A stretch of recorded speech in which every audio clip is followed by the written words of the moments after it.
De repente, a las 12:30 se fue la luz, pero no en una casa, ni en un edificio, ni siquiera en una ciudad. Ocurrió en todo un país. Los semáforos se apagaron y los atascos se multiplicaron. Cientos de ciudadanos se quedaron atrapados en trenes y ascensores. Las fábricas y comercios cerraron.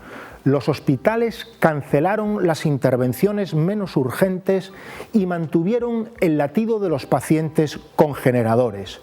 3 productos de la vieja España agotaron existencias: velas, pilas y transistores. Y en medio de esta novela real, 3 vecinos de Taboadela perdieron la vida al inhalar los gases de un generador. Es lo que se conoce como el gran apagón de un 28 de abril de 2025 que permanecerá imborrable en nuestra memoria. Ahora analizamos cómo lo vivimos y cuáles son sus principales efectos. En 15 segundos arranca En Portada.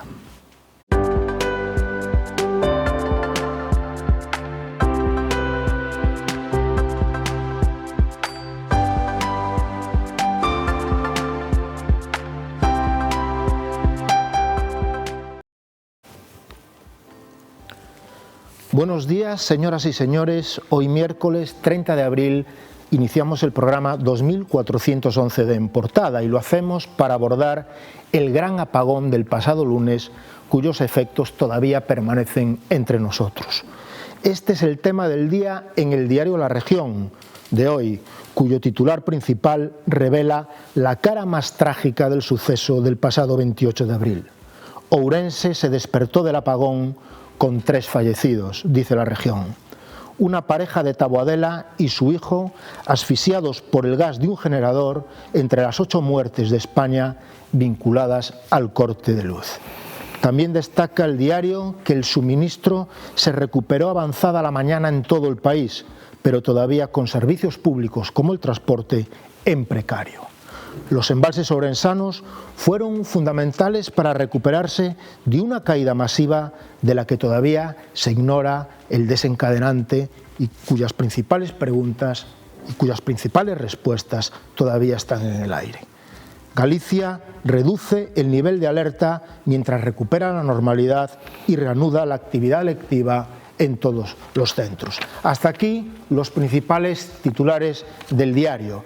Y aquí, para analizar todo ello, las repercusiones del gran apagón, contamos con Luis Rivera, técnico de emergencias y voluntario de Cruz Roja Ourense. Bienvenido, Luis. Hola, buenos días. Gracias por invitarnos. También contamos con la presidenta de los vecinos de Aponte, Olga Giraldez. Bienvenida, Olga. Buenos días, muchas gracias. Y por último contamos con el periodista, analista y colaborador de La Región, Antonio Nespereira. Bienvenido, Antonio. ¿Qué tal, Jaime? Buen día. Vayamos pues sin más dilación al tema del día, el gran apagón.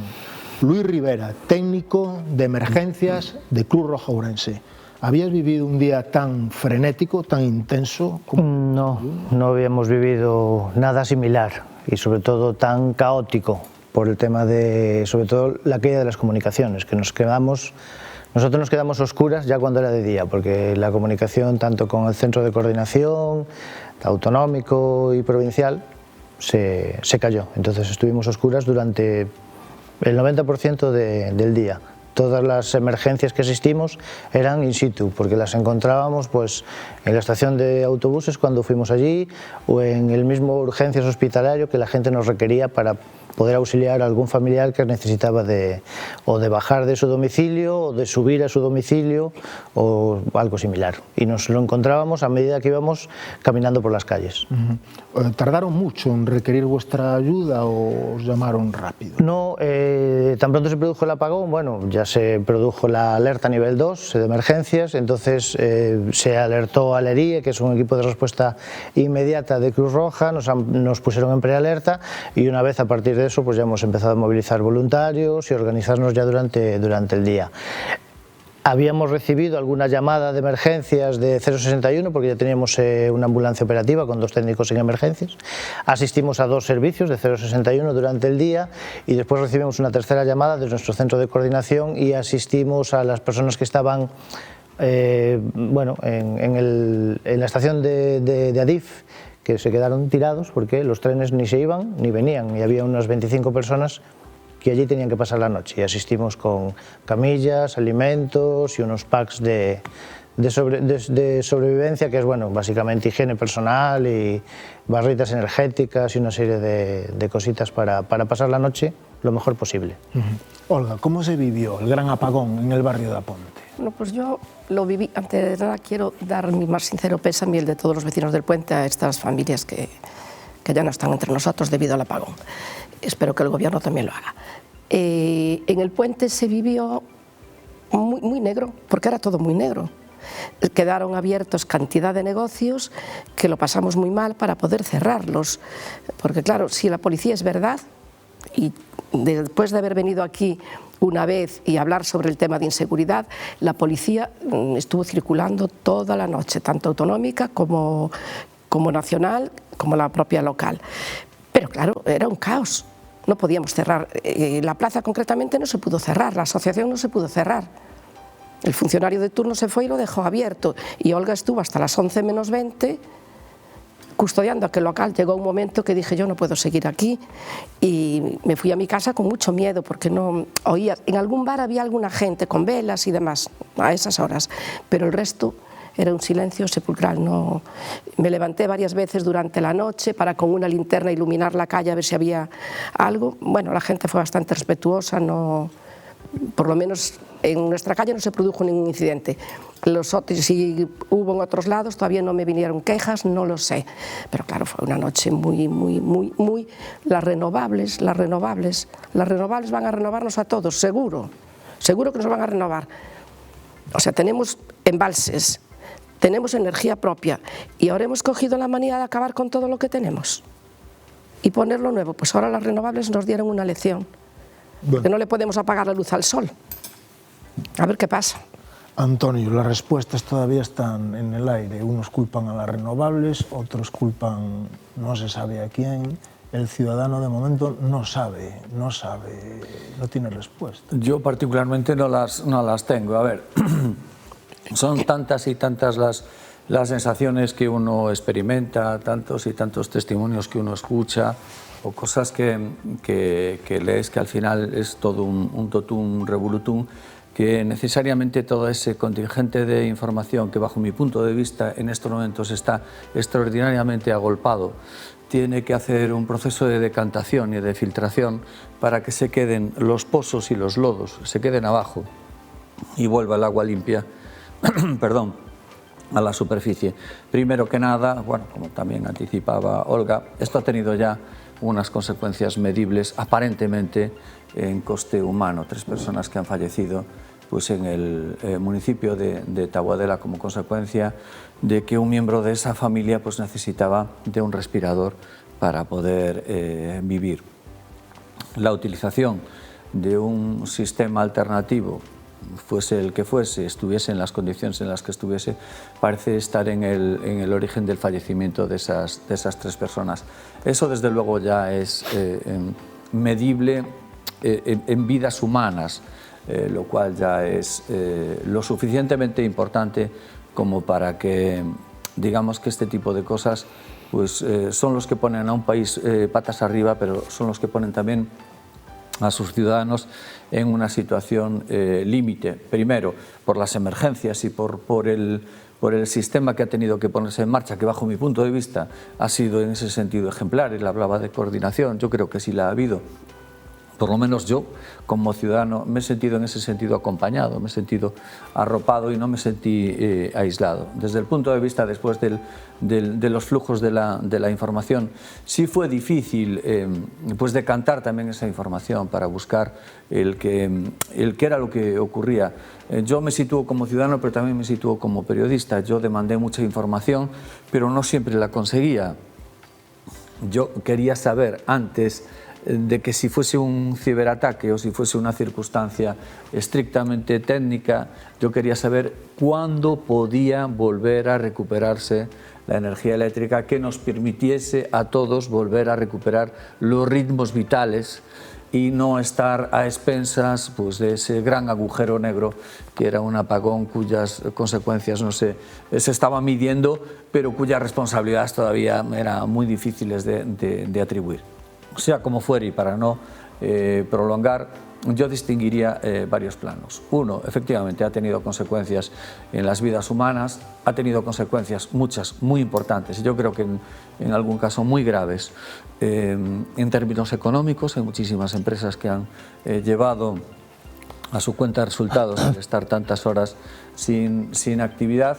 Después, el que se decida o el que se sepa claramente lo que ha pasado, y después, y como siempre, y lo sitúo hacia el final, yo creo que una vez más pues nuestros representantes políticos o los responsables políticos yo creo que no han estado a la altura que se le esperaba, ni unos en las explicaciones que han dado, probablemente tardías, insuficientes y contradictorias en algún caso, y también a lo mejor la oposición intentando ya desde el minuto uno sacar una tajada, que probablemente, si ese es su deseo, tendrán tiempo de hacerla en días o en semanas próximas. Una de las grandes repercusiones y más graves repercusiones se produjo en la red de ferrocarriles, ¿no? Muchos trenes quedaron varados, de ahí también que la estación de Aponte, en este caso, fuera uno de los puntos críticos, ¿no? Sí, en Adif, cuando nosotros llegamos al punto, nos encontramos con aproximadamente 25 personas en la estación de trenes y otras casi 40 personas en la estación de autobuses. Nos comentaron en la estación de autobuses que estaban pendientes de la llegada de un autobús con destino a Madrid, que llevaban esperando por ese autobús aproximadamente 2 horas y que ya casi tenían perdido un poquito la esperanza de que llegara.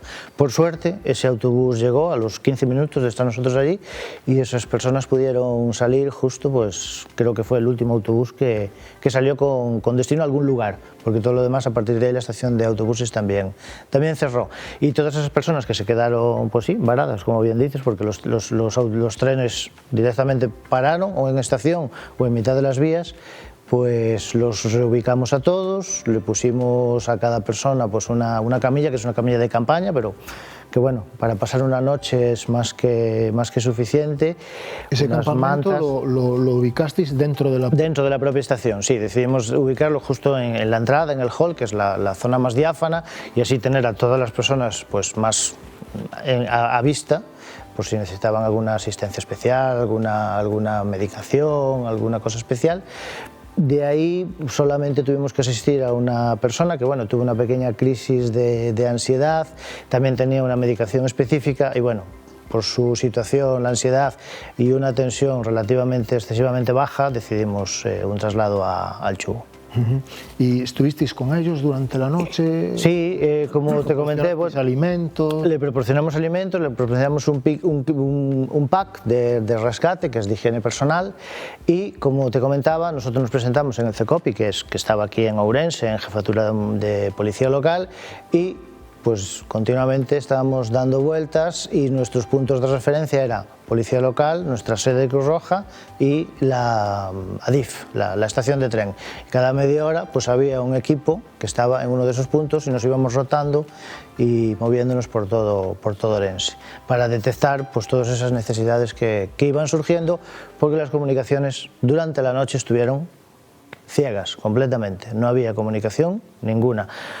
Esporádicamente nos entraba algún WhatsApp de alguna persona, pero uno cada una hora, cada hora y media aproximadamente. Entonces decidimos que la forma habitual de funcionar emergencias y con que estamos acostumbrados es estar al lado de un teléfono. Ya, recibir una llamada, hay que ir a un punto, pero eso pues no funcionaba. Entonces tuvimos que adaptarnos y hacer justamente lo contrario, buscar nosotros y detectar las necesidades que íbamos encontrando pues en esos puntos y en la calle. Porque nosotros estábamos dando vueltas y nos cruzábamos con Policía Local, Policía Nacional, incluso nos hemos cruzado con un guardia forestal de Guardia Civil que nos comunicó que había recibido una alerta de una persona que necesitaba ayuda en La Merca. se lo pusimos en conocimiento al CECOPI y bueno, intentaron movilizar a alguien más cercano a nosotros para poder realizar esa eventualidad. Por eso que era todo muy improvisado, pero aún así siendo improvisado, creo que la organización ha sido buena y todas las necesidades se han cubierto. No, a día de hoy no hemos tenido noticia de que hayamos dejado por asistir a alguna persona. Hasta aquí la primera parte del programa. Hacemos un alto en el camino para publicidad y enseguida volvemos sobre este tema, el gran apagón, que todavía colean sus efectos.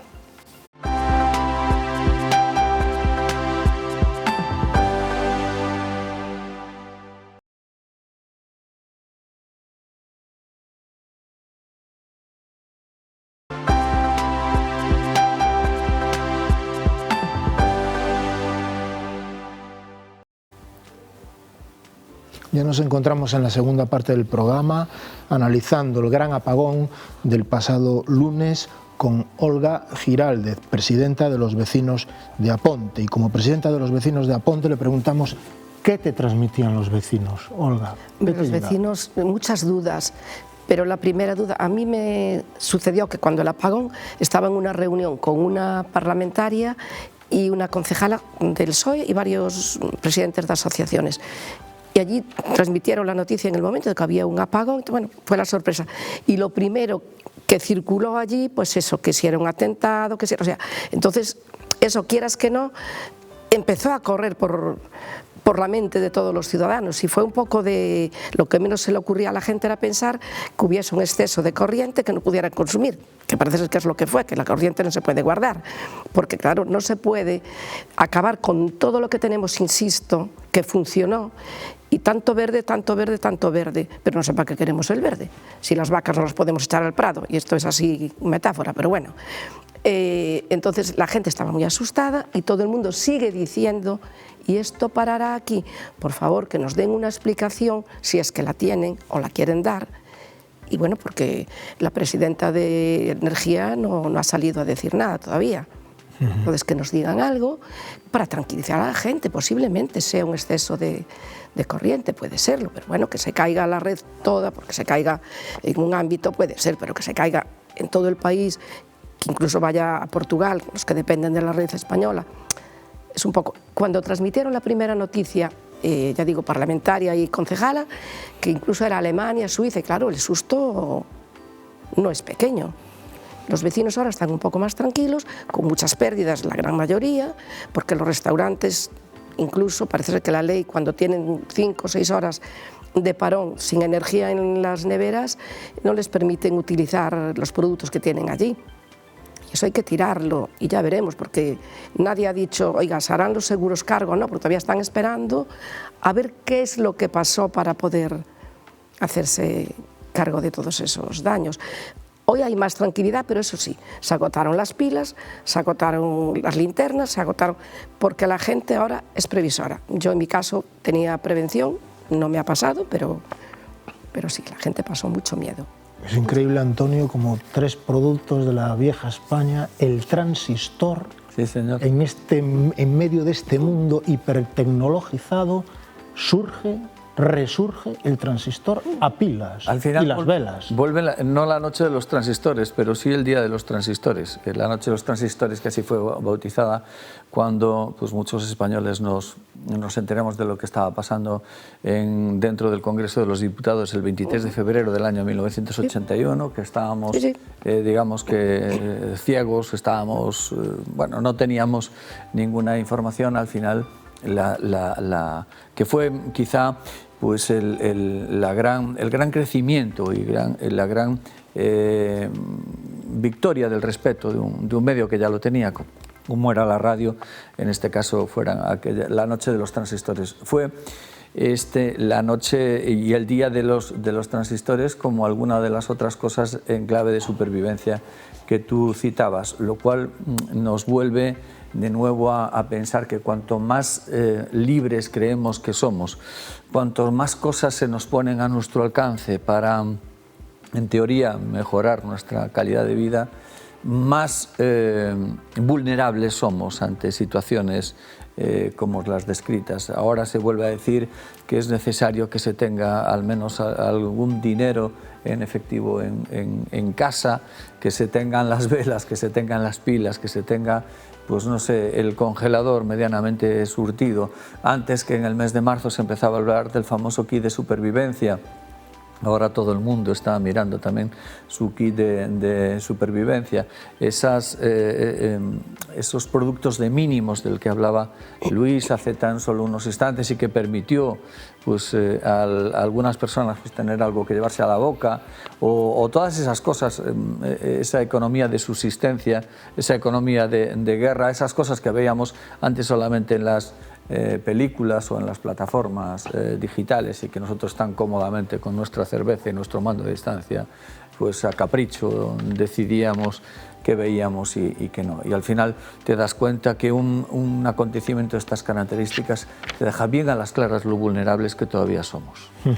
Cuando hace un mes la Unión Europea nos recomendaba un kit de supervivencia ante posibles guerras o efectos climáticos, nos lo tomamos un poco de broma, de cachondeo, pero vosotros repartisteis kits. Esos kits, justamente, ¿Qué llevan estos de los kits? que hablaban la Unión Europea.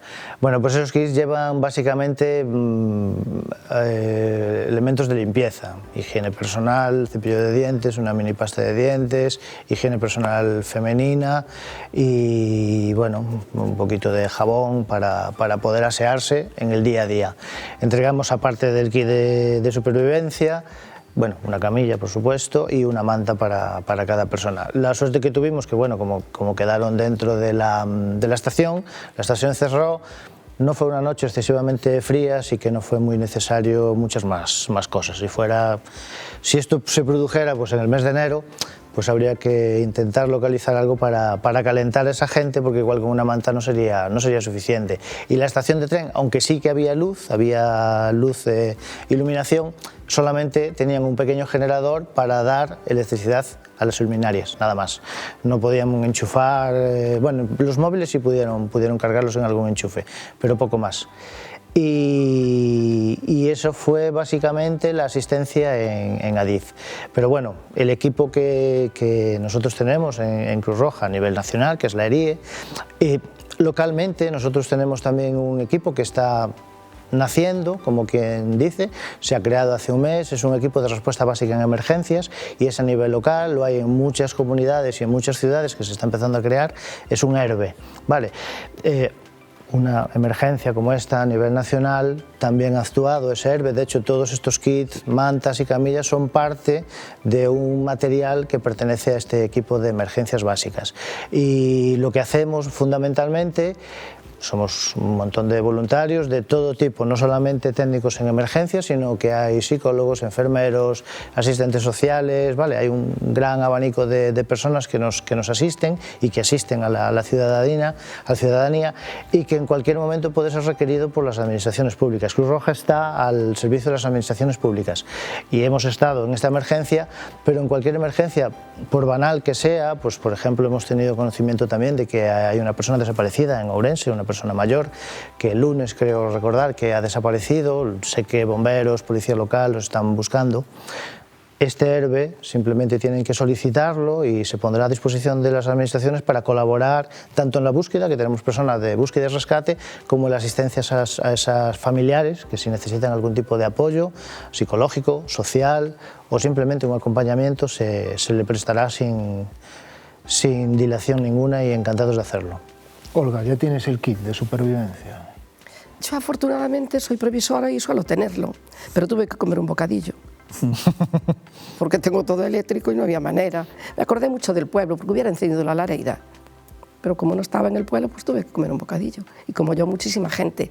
Y lo que más me dolió fue un señor de 92 años, que además los cumplía ese día, que tuvo que subir al cuarto por las escaleras, por más que le insistíamos que no lo hiciera, pero el hombre, no, que tengo mi mujer sola, y subió pasito a pasito, como pudo, le llevó media hora, que casi cuando llegó se recobró la corriente, que luego volvió a fallar. En el puente al menos la hubo y falló otra vez, y luego ya fue toda la noche, una noche larga, La noche fue larga. ¿Te reportaron casos de vecinos que quedaron en ascensores? Sí, no me los vinieron a contar, pero lo presencié personalmente cuando me dirigí a la comisaría para comunicarles, porque como no funcionaban los teléfonos, para comunicarles que el edificio quedaba abierto. Un inspector me dijo que no podía quedar ningún edificio municipal abierto. Yo no soy responsable de ese edificio, la persiana no cedía, bueno, y me fui a la comisaría y llegó una chica joven, venía desde el Couto, que estaba su tía y su abuela, personas muy mayores, encerradas en el ascensor, y claro, intentaban llamar, pero imposible. Me consta que marcharon inmediatamente allí, o sea que estaba reunido el concejal con la policía y estaban esperando otras autoridades para coordinarse. Todo esto eran las 8 y poco de la noche y estaban pues preocupados. Eso es verdad, que estaban preocupados. Pero la gente se quedó encerrada en los ascensores. Yo de Rosalía, en mi casa subí andando, por supuesto, y en Rosalía de Castro también subí y bajé andando, bajé y subí, que lo hizo varias veces porque no se me ocurría, aun cuando había corriente en algún momento, por si acaso. Cuando hay un fallo de esa manera hay que pensárselo 2 veces, porque lo mismo te metes y eso genera además, si puedes evitarlo, claro, genera mucho más problema. Señor Víctor Xaime, una cosa que quería comentar. Tú fíjate, los problemas que se suscitaron, y atención, no fueron ni siquiera 24 horas. Sí, claro. Se produce el corte a las 12:30 y empieza a normalizarse, pues creo que de madrugada, sobre las 3, depende. A las 3:34 llegó a mi casa. De sitios. Bueno, pues tú imagínate que eso durase más de 24 horas. El estrés al que se sometería la situación a toda la sociedad y a todas sus terminales sería muy importante. Pero yo quiero ponderar pues ya no solo el trabajo que ha hecho pues, Cruz Roja personalizado aquí en Luís, sino también todos los equipos de voluntarios, pero también de profesionales que nos han sentido. Yo me sentí en ese sentido protegido y acompañado. Sabía que había una organización social de mínimos que permitía pues, el acompañamiento, la actividad y la actuación en asuntos de cierta urgencia, y eso pues, yo he visto patrullar a coches de la policía local y de la policía nacional. Sí, además para zonas... Yo no había visto. Para zonas peligrosas, habituales. Incluso... Sí. Pero bueno, deambular, es decir, yo no vivo en la ciudad, pero tuve que bajar. Sí, ya lo reconocí al principio. Bueno, y entrando en la ciudad, pues efectivamente la situación que daba pues era un poco dantesca, pero sí percibí esa presencia de la policía y de la policía local, de la policía nacional, y por lo que está también contando Luis, pues es tranquilizador que eso funcione como una máquina de precisión, y que se estén actualizando primero los conocimientos y también después la dotación de los medios necesarios. Antes de despedir el programa vamos a hacer una ronda rápida, una conclusión rápida. ¿Qué se puede aprender de esto, Luis? Que hay que estar preparado para cualquier eventualidad, y que nosotros, hablo desde mi perspectiva como técnico de emergencias, que estamos acostumbrados a esperar que la emergencia nos llame. En este caso fuimos nosotros quien fuimos a buscar esas emergencias, más que emergencia, cubrir las necesidades, ¿vale? Quiero agradecer a todos los voluntarios que han acudido a Cruz Roja para esa noche estar operativos. Y bueno, durante estos 2 días, todos los voluntarios que han venido a mí para decirme, oye, te doy mi número de teléfono, si vuelve a pasar algo así, por favor llámame. O sea que en ese aspecto bravísimo por todos nosotros. Y bueno, también agradecer a Fuerzas y Cuerpos de Seguridad del Estado, que también nos han brindado la ocasión de participar en este centro de coordinación y ponernos todos de acuerdo. La coordinación, que inicialmente siempre en emergencias es a través de teléfonos, emisoras, que en cierto modo las emisoras también han fallado, porque las emisoras funcionan. Ahora tenemos emisoras digitales, antes eran emisoras analógicas, ahora son emisoras digitales que dependen también de una electricidad y dependen también de una serie de repetidores que hay por toda la ciudad. Esos repetidores se quedaron sin luz y por ende sin comunicación. Entonces las emisoras, tanto de Policía Local como de Cruz Roja, como de todos los departamentos, estaban ciegas completamente. Las únicas emisoras que funcionaban eran unas emisoras antiguas que teníamos hablo de los años 90, creo recordar, Tranking se llamaban, y esas seguían funcionando, pero solamente había 2 o 3 en toda la ciudad, y creo recordar que las tenía Protección Civil y las repartieron, una para Policía Local, otra para Policía Nacional y otra para el Centro de Coordinación, para en algún momento, si fuera necesario, pues no tener que ir in situ a ese centro y poder avisar. Y es eso, hay que adaptarse a lo que puede surgir, básicamente. Y bueno, sí, la ciudadanía también, como dice Olga, que ha sido también muy ejemplar en todo momento, pues ha estado pendiente de la radio, más que la noche de los transistores, para nosotros fue la noche de las radios de los coches, porque normalmente nosotros en los vehículos de emergencia, bueno, a veces ponemos la radio, pero no es habitual ponerla, y esa noche estuvo en todos los vehículos encendida la radio. Olga, tu conclusión. Mi conclusión es que pensemos en estas nuevas tecnologías que son buenas, porque me imagino los vehículos eléctricos quedaron tirados, que no lo hemos comentado, pero quedaron tirados muchos porque claro, no había manera de repostar, no había forma. Que se lo piense mucho la gente, es loable la postura que tuvo toda la ciudadanía, toda en general. De hecho, yo estaba ayudando a unos vecinos a bajar una persiana y pasó un señor que sabíamos que era un señor porque lo alumbramos, tuvo voluntad y se brindó a ayudar al señor que estaba cerrando. O sea, la gente fue solidaria y fue respetuosa en general. Incluso la gente que no suele ser ni solidaria ni respetuosa, esa noche parece ser que lo fue. Yo oí algún ruidito y tal y alumbré por la calle y vi que no tengo conocimiento de que hubiera cosas que se esperaban, no pasaron. Entonces, eso. Pero la comida, desde luego yo tenía comida.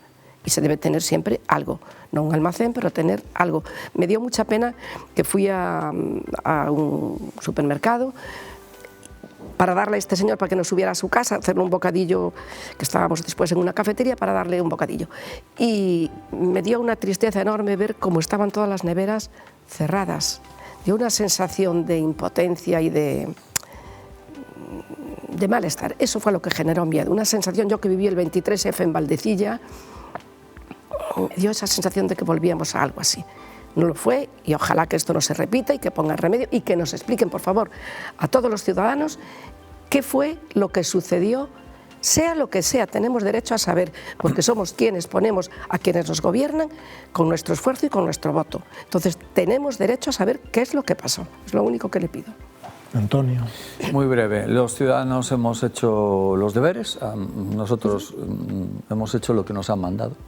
En líneas generales hemos hecho lo que nos ha mandado. Cuando fue la pandemia nos dijeron quédate en casa, después nos dijeron vete saliendo poco a poco, lo hicimos porque nos dijeron que eso era lo mejor. En este caso concreto nos dijeron pues a comportarse como ciudadanos, el margen de libertad que tienes es muy poco porque la autonomía que te da carecer de energía eléctrica pues es muy poco y una vez ahí pues empezarán a disparar por elevación, que los que tienen que tomar decisiones pues que miren el modelo energético, blindarlo, porque no hace mucho que escuchábamos a la presidenta de Red Eléctrica Española, la señora Beatriz Corredor, diciendo que eran imposibles sucesos como los ocurridos. Hemos escuchado también a Pedro Sánchez en su momento decir que eran imposibles los hechos como los ocurridos y a partir de ahora, pues hombre, que esa sensación de tranquilidad y de explicaciones que los ciudadanos pues pedimos tengan el retorno por parte de quienes toman la decisión. Los modelos de aprovechamiento energético, la riqueza de la que disponemos y desde luego también todos los engranajes técnicos que funcionen a la perfección para que no vuelvan a ocurrir sucesos como los descritos. Hasta aquí en Portada. Les esperamos el viernes. Mañana no hay programa por ser festivo 1 de mayo. El viernes a las 11:30 horas estaremos aquí analizando la actualidad ourensana. No olviden que pueden seguir minuto a minuto lo que ocurre en nuestra ciudad y en nuestra provincia en la web de la región, laregion.es. Muchas gracias por seguirnos.